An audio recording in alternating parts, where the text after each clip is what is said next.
Dobar dan i dobrodošli. Danas par riječi o teksturi i za početak malo ponavljanja. Sve što vidimo oko nas ima svoju površinu i te površine mogu biti više ili manje glatke, hrapave ili neka kombinacija glatkog i hrapavog. U prijašnjoj lekciji o crtačkoj teksturi vježbali smo kako složiti crtice i točkice u zanimljive uzorke koji nas podsjećaju na određene teksture. Na kraju smo stvorili apstraktnu kompoziciju i danas ćemo to znanje primijeniti na motivu stare kuće. Uvijek je lakše ako krenemo sa skicom.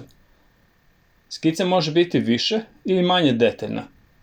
Ovo je prva, probna skica. Nema previše detalja. Kad skiciramo koristimo olovku H bez previše pritiska. Cilj je da se linije na početku jedva vide. U ovom slučaju jako sam pritiskao samo zato da bi se linije bolje vidjele na snimku. Nakon osnovne skice u kojoj sam otprilike razradio motiv, napravio sam još jednu skicu i dodao sam više detalja, puno više. Dodajte toliko detalja koliko sami smatrate da vam je potrebno, iako je uvijek lakše raditi ako smo skicu više razradili.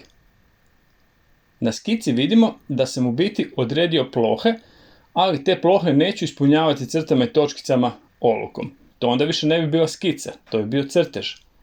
Taj dio ćemo poslije ispunjavati tušem i perom, možda naloj perom ili recimo tankim tamnim flomasterom ili bilo čime što nam omogućuje dovoljno tanke linije. Rekli smo da nam je današnji motiv stara kuća. Takav motiv je idealan jer nam nudi veliki raspon različitih tekstura. Obično kad kažem danas crtamo kuću, svi nekako imamo već sliku u glavi, kućica koja se vidi cijela. U ovom slučaju odlučio sam se za frontalni pogled koji isključuje pozadinu. Ne vidi se cijeli objekt i nema nikakve pozadine. Nema na primjer šume u daljini, nema ceste, ograde. Možemo se u potpunosti posvetiti kućici, odnosno njenim teksturama. Kad smo zadovoljni sa skicom, krećemo s crtežom. Iscrtavam linije koje sam odredio olovkom, ali vidimo da se ne držim u potpunosti tih linija. Skica nam olakšava daljnji rad, ali to ne znači da je greška ako se predomislimo dok crtamo i ako ne uvažimo u potpunosti skicu, odnosno ako povučem liniju malo drugačije. Na primjeru kamena i ciglica vidimo da neki put napravim samo obrisnu crtu. Recimo jedan kamen samo brubio linijom i to je jedna ploha, a neki put se odlučim da ću te oblike još malo ispunjavati crticama i točkicama. Crtež neće nikada biti jednako gusto popunjen, niti je to obavezno.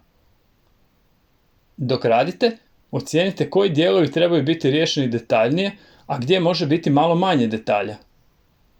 Različite teksture prikazujemo različitim kombinacijama crta i točkica.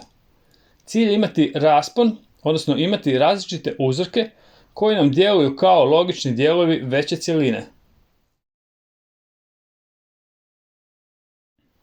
Na primjer, na vratima sam slagao linije čiji nas uzorak podsjeća na uzorke koje vidimo na drvenim daskama. Greška bi bila isti takav uzorak primijeniti na kamenu, krovu ili na primjer staklenim prozorima.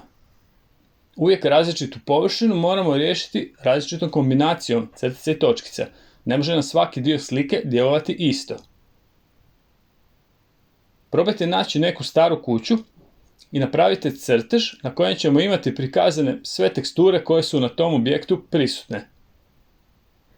Preporuka je da izaberemo čim stariju kuću, jer su nove, redovno održavane kuće previše slične, ne nude nam toliki raspon tekstura. I kao i uvijek, opustimo se, budimo kreativni, bit će sve ok. Sretno!